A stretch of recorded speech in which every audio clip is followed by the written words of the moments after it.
The thing about teaching xenobiology at the Academy of Advanced Learning on Velthara Prime is that you get used to strange. You get used to students with 6 limbs, students who breathe methane, students whose skin changes color based on their mood. After 15 cycles of lecturing, I thought nothing could surprise me anymore. I was wrong. His name was Brennan, and he arrived on a cold morning when our twin suns barely crested the horizon. Human, the registration file said. Planet of origin, Earth. Category, developing integration species. Risk assessment, low. That last part? Oh, that last part was hilarious in retrospect. I am Tix, by the way. 4 arms, chitinous plating, compound eyes that can see in 17 different light spectrums. My species, the Veltharans, have been part of the Galactic Academy system for 3,000 years. We pride ourselves on our observational skills, our patient nature, our ability to read the subtle currents of biological behavior. And yet, I completely missed what was standing right in front of me. Brennan walked into my lecture hall that first day, and I barely noticed him. Average height for a human, maybe 1.7 meters. Brown hair, cut short. Simple clothing in earth tones. He carried a single bag over his shoulder and moved to the back corner of the amphitheater without making eye contact with anyone. Quiet, I noted in my mental files. Possibly shy. Likely overwhelmed by being so far from home. The other students noticed him, though, particularly Vorth. Now, Vorth was everything Brennan was not. Tall, nearly 3 meters of rippling blue skin and genetic superiority. His family owned half the mining operations in the outer belts, and he made sure everyone knew it. Loud, brash, surrounded by a rotating crew of sycophants who laughed at his jokes and intimidated anyone who looked at him wrong. His 2 constant companions were Plix, a nervous Thundorian with too many teeth, and Junto, whose species name I cannot even pronounce without 3 of my throats hurting. Big, dumb, mean. The classic combination. I should have stopped it right there that first day when I saw Vorth's eyes lock onto Brennan with that predatory gleam. I should have recognized the signs. But I had 200 students in that hall, 3 lectures to deliver, and a paper deadline approaching like an asteroid on a collision course. So I taught my lesson on carbon-based life forms, and I pretended not to notice when Vorth's gang started whispering and pointing. The harassment started small. It always does it not? Day 3, Brennan's data tablet went missing. He found it later in the waste recycler, covered in some sticky substance that took him an hour to clean. He said nothing, filed no complaint, just cleaned it methodically and returned to his seat. Day 7, someone, and we all knew who, reprogrammed his seat to deliver small electric shocks. Nothing dangerous. Nothing that would show up on safety scanners, just enough to be annoying. Brennan sat through an entire 2-hour lecture, never flinching once, while tiny sparks danced across his skin. I saw it. And I told myself it was just students being students, working out social hierarchies, nothing serious. Day 12, Vorth accidentally shoved Brennan into a wall while passing in the corridor. Brennan stumbled, caught himself with one hand, looked up at Vorth with those calm, dark eyes, and said, "Excuse me," then walked away. Vorth's friends laughed. They laughed so hard. I was monitoring the class biosigns that day. Standard procedure for mixed species environments. We need to know if someone's atmosphere mix is off, or if their temperature regulation is failing. The scanners show heart rates, respiration, stress hormones, all the basic vital indicators. Brennan's readings never changed. Not when his tablet was stolen. Not when electricity coursed through his body. Not when Vorth, who outweighed him by at least 60 kilograms, slammed him into solid steel. His heart rate stayed at a steady 62 beats per minute. His breathing remained constant. No cortisol spike, no adrenaline surge, nothing. That was when I started paying attention. That was when I should have realized. The incidents escalated. They always do they not? Day 15, someone poured a corrosive cleaning agent all over Brennan's major assignment, a 3,000-word analysis of protein folding in extreme environments. 3 weeks of work dissolved into a bubbling mess on his desk. The class went silent. Everyone stared. Vorth stood nearby, trying very hard not to smile. I opened my mouth to intervene, to offer to extend the deadline, to do something, anything. But Brennan spoke first. Does anyone have cleaning supplies? Just that. Calm as morning frost. Does anyone have cleaning supplies? A Flixian student, trembling, offered a neutralizing agent. Brennan thanked her, cleaned up the mess, and spent the next 4 hours rewriting the entire assignment from memory. He submitted it on time. He scored a perfect grade. I pulled him aside after class. "Are you all right?" I asked. "Do you want to file a formal complaint? We have procedures for this sort of behavior." Brennan looked at me with those unnervingly steady eyes and said, "I appreciate your concern, Professor Tix. I am fine. Sometimes people need to test boundaries. They will stop eventually. They will stop eventually." As if he was discussing weather patterns, not systematic bullying. I should have pressed harder. I should have demanded action. But he was an adult, technically, by both human and Veltharan standards, and he had the right to handle his own conflicts. Besides, I told myself, what could really happen in an academic setting? We had security, monitors, strict regulations against physical violence. Oh, Tix. Oh, you foolish, foolish academic. Day 23 was nutrition period, what humans call lunch. The grand hall, 5 stories tall, filled with students from 40 different species, all consuming their various required sustenance. The smell alone could knock you unconscious if you were not used to it. Brennan sat alone, as usual, at a small table near the viewing window. He was eating something brown and apparently dead. A human food preference I found disturbing, but tried not to judge.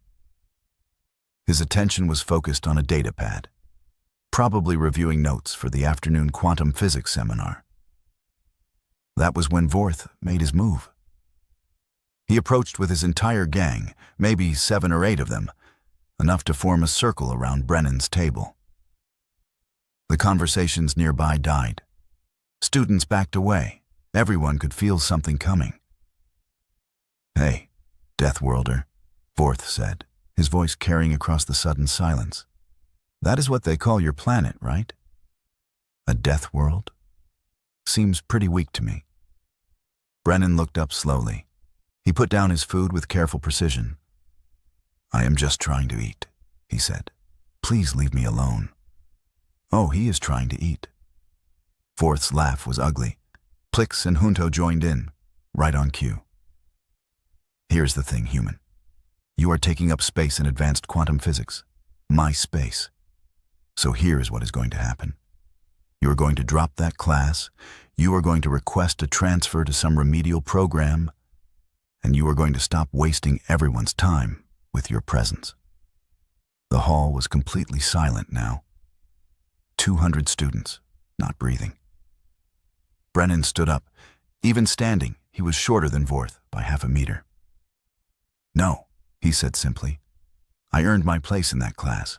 I am staying." Vorth leaned in close. "Wrong answer. Maybe I need to make this clearer. Maybe I need to send a message to that little sister of yours, the one studying atmospheric sciences on the Taldrin campus.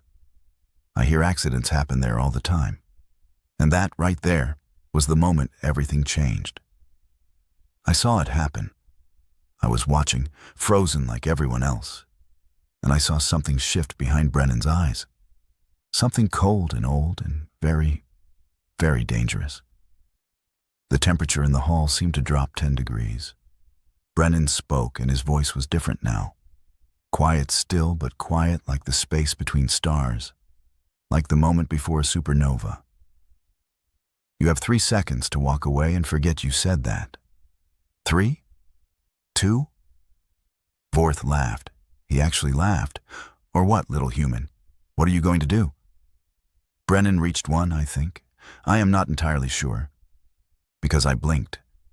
And when I opened my eyes again, everything had changed. 7 bodies. 7 members of Vorth's gang, all on the floor. Not unconscious, not injured, just immobilized. Limbs twisted in positions that looked uncomfortable but caused no actual damage. Pressure points held with surgical precision. Faces pressed against tiles, arms locked behind backs, legs swept out from under them. And Brennan, standing in the exact same spot, breathing normally, not even sweating. The entire thing had taken maybe 3 seconds, perhaps 4. I could not be certain because my brain refused to process what my eyes had just witnessed. Vorth was face down, Brennan's foot resting lightly on his back, holding him in place with what appeared to be minimal effort. The human looked around the silent hall, made eye contact with no one in particular, and spoke in that same calm voice. I asked nicely. I always ask nicely first. Then he lifted his foot, stepped over Vorth like he was avoiding a puddle, picked up his tray of food, and walked out of the nutrition hall. The doors hissed shut behind him. Nobody moved.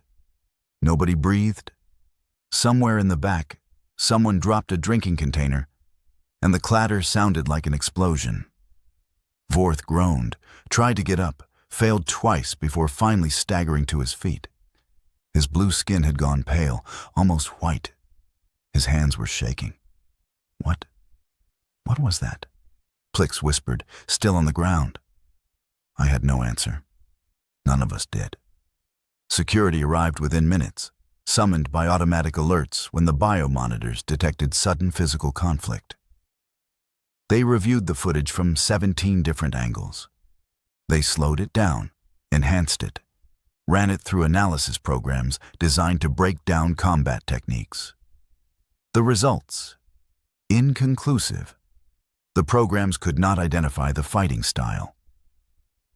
Human martial arts databases showed partial matches to at least 6 different disciplines, but nothing exact. It was like Brennan had invented his own system, or more likely, combined everything he knew into something fluid and adaptive. The security chief, a veteran Crothian with 40 years of experience, watched the footage 12 times. Then he looked at me and said something I will never forget. That human was not trying to hurt them. He was being gentle. Gentle. The word rattled around in my skull like a loose component. I filed my incident report, noting everything I had witnessed. Then I did what any good scientist does when confronted with impossible data. I started researching. Earth. Deathworld classification.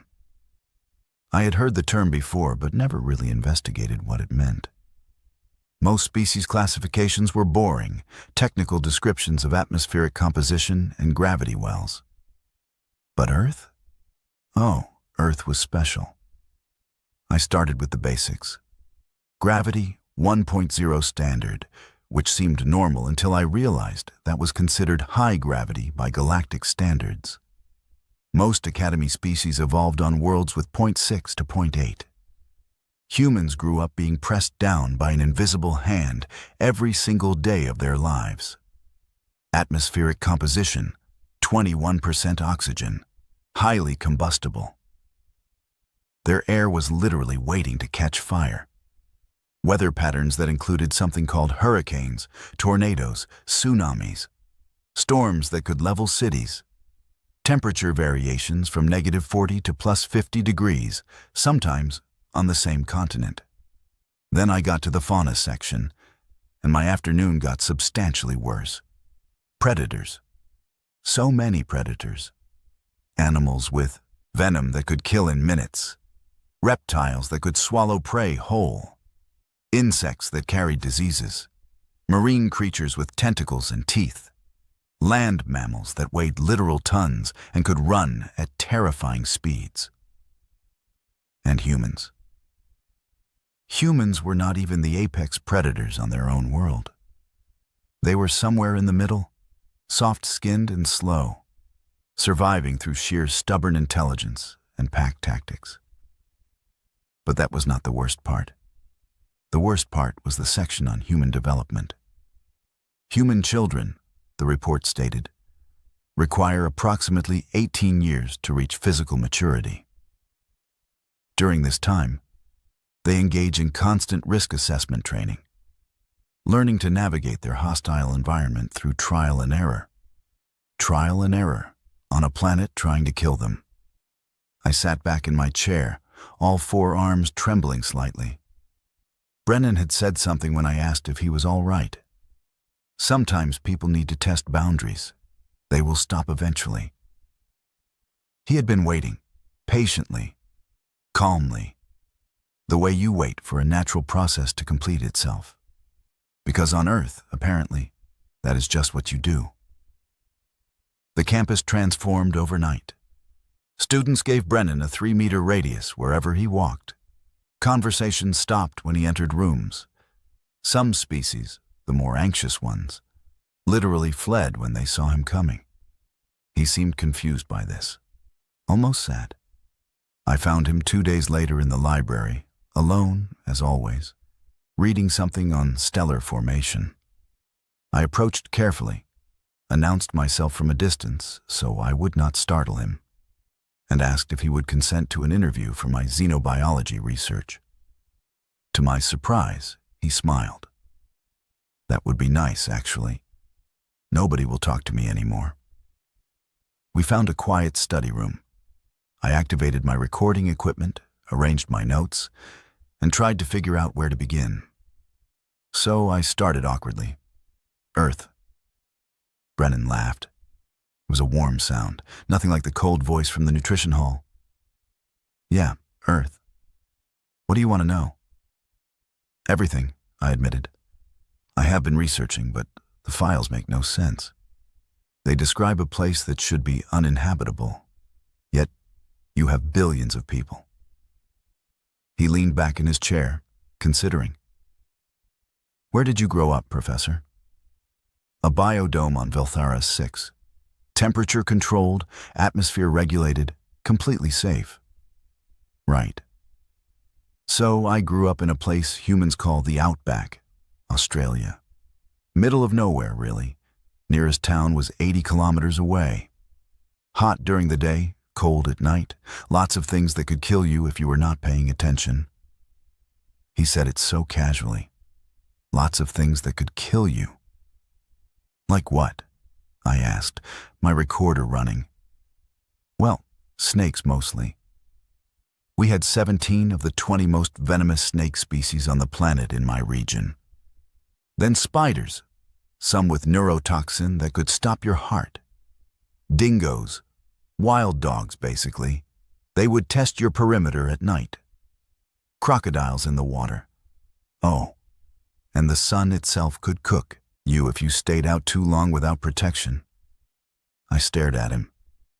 And your parents let you grow up there? Let me? Brennan's smile widened.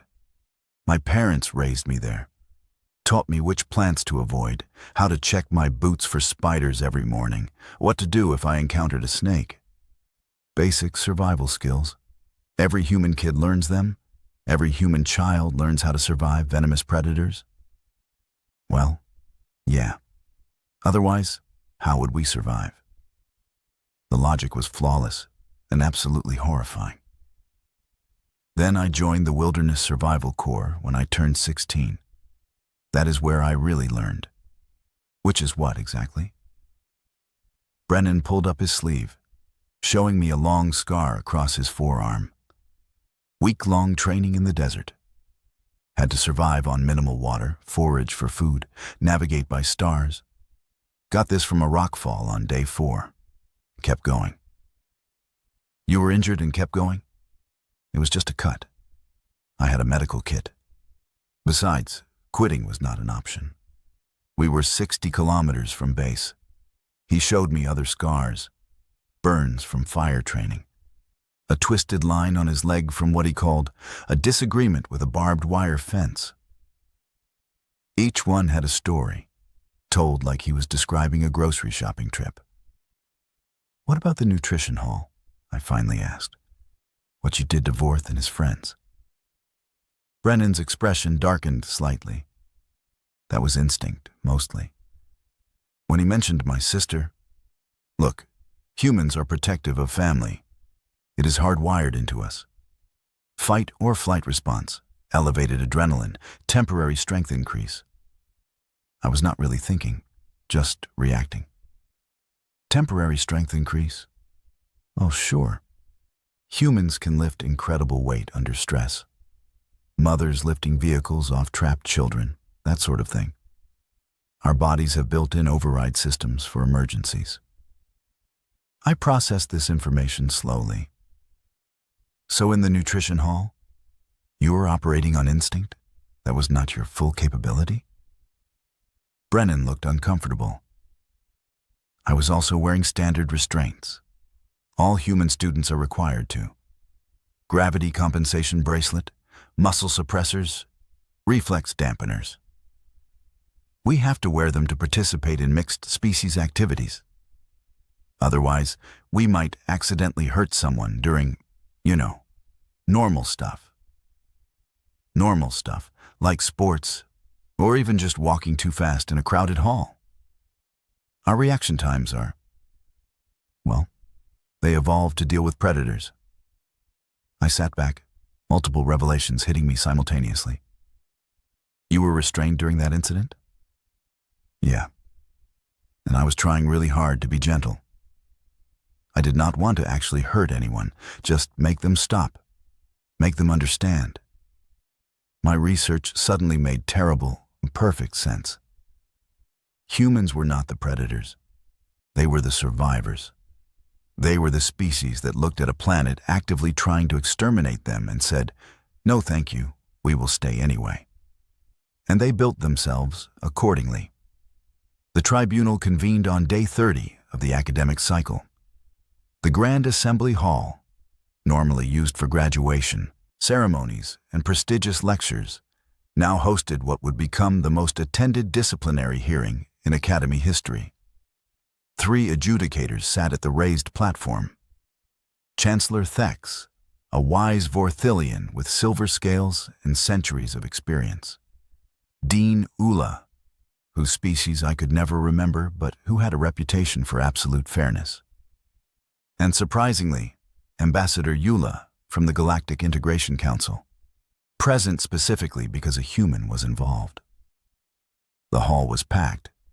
Students lined every available seat, pressed against walls, some even hovering near the ceiling using personal flight systems. News feeds from 17 different networks had requested access. This was not just about one incident anymore. This was about humanity's place in the galactic community. Vorth sat on one side with his family's legal representation, a team of 6 attorneys in matching formal wear. His father, Lord Vex, owned those mining operations I mentioned and clearly intended to flex that influence. They had filed charges of assault, battery, excessive force, and emotional trauma. Brennan sat alone on the other side. No attorney, no family representative, just him in a simple gray suit that looked uncomfortably formal on his frame. His hands were folded calmly in his lap. That steady heartbeat visible on the monitors never wavered. I was called as the primary witness, being the only faculty member who had observed the entire progression of events. I testified for 40 minutes, presenting my documented observations, the harassment timeline, the biomonitoring data, everything. The defense attorneys tried to dismantle my testimony. Is it not true, Professor, that you never actually saw my client threaten the accused? That this alleged threat to a sibling is based solely on the accused's interpretation? I have 4 eyes, I replied steadily. I saw Lord Vorth speak those words. I saw the context. I understand subtext and implication, Counselor. Your client made a threat, and every being in that hall understood it as such. They moved on quickly after that. The video evidence played next, all 17 angles, slowed down to 1/10 speed. Even at that rate, Brennan's movements were difficult to track. A step, a pivot, hands moving with purpose, bodies falling in sequence. The entire incident from threat to resolution lasted 3.4 seconds. The medical examiner presented next. All 7 of Vorth's gang had been examined immediately after the incident. Her report was brief and damning. No broken bones, no torn muscles, no permanent damage of any kind. Minor bruising consistent with falling down, not being struck. The submission holds used were precise, professional, and specifically designed to restrain without causing injury. In my medical opinion, the human demonstrated remarkable control and awareness of xenobiology. He knew exactly where to apply pressure for each species without causing harm. Lord Vex stood abruptly. Control? My son was assaulted by a violent Deathworlder. Look at the footage. That creature is dangerous. Chancellor Thex's voice cut through the outburst like a blade. Lord Vex, you will address this tribunal with respect, or you will be removed. The accused is a registered student in good standing, not a creature. Before Lord Vex could respond, the hall doors opened. 6 humans walked in, all students from various programs across campus. They moved together, a coordinated unit, and took seats directly behind Brennan. None of them spoke. They just sat there, quiet and present. The temperature in the room dropped, not literally, but everyone felt it. 6 humans, all wearing those same restraint devices, all watching with that same calm intensity. I realized something then. Brennan was not alone. He had never been alone. Humans were pack animals, the research had said. They protected their own. Chancellor Thex cleared his throat. Does the accused wish to make a statement? Brennan stood slowly. He looked at the adjudicators, then at Vorth, then at the crowd. When he spoke, his voice carried perfectly in the silent hall. I would like to apologize. Not for defending myself, because that is a right every being possesses, but for scaring people, for making students feel unsafe. That was never my intention. He paused, gathering his thoughts. Where I come from, when someone threatens your family, you respond immediately and decisively. It is not cultural, it is not even conscious. It just happens. Our brains are wired for it. Millions of years of evolution telling us that family survival is paramount. I heard the threat, and I reacted. I did not think, I just moved. Another pause, but here is what I did think about. I thought about not seriously hurting anyone. I thought about each species' physiology, where I could apply pressure safely, how much force was too much. Even in that moment, even running on pure instinct, I was aware enough to be careful. Because humans are always careful when we are around others. He looked directly at Lord Vex. Your son outweighs me significantly. He has natural armor plating I lack. In a fair fight between us, with no training on either side, he would probably win. But I have training. Lots of it. Because on Earth, you get training or you get dead. So I learned. I learned how to fight, how to survive, how to assess threats and respond appropriately. And when I responded in that hall, I was using maybe 20% of what I am capable of. while wearing restraints specifically designed to limit my abilities, because I am always aware that I could hurt someone if I am not careful. The hall was absolutely silent. That is what humans do. We restrain ourselves constantly. Every handshake calibrated so we do not crush fingers, every hug measured so we do not crack ribs, every movement through a crowd calculated so we do not accidentally injure someone smaller or more fragile. We are so used to holding back that it is automatic. It is exhausting sometimes, but we do it because we want to be part of this community. We want to belong. Brennan's voice grew softer. I like it here. I like learning with people from hundreds of different worlds. I like the challenge of quantum physics and the beauty of your architecture and the strange food in the nutrition hall. I do not want to be feared.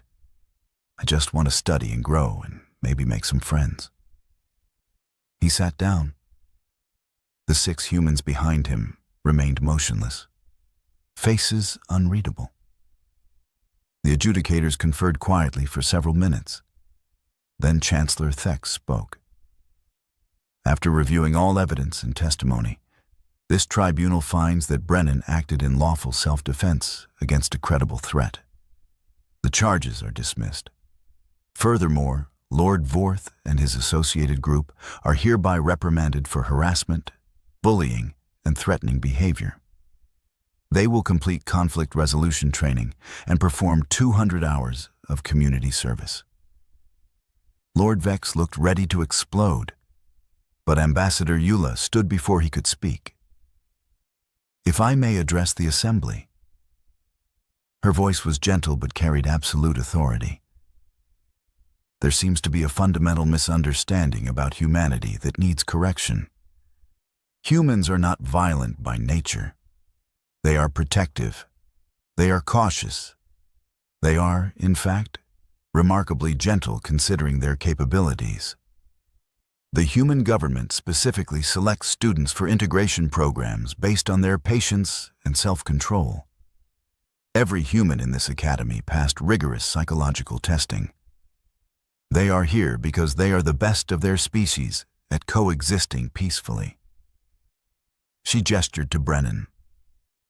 This young man grew up on a world that would kill most of us within hours. He learned to survive impossible conditions. And then he chose to leave that world and study among strangers, knowing he would need to restrain his every instinct to fit in. That is not violence. That is courage and compassion. The ambassador's gaze swept the crowd.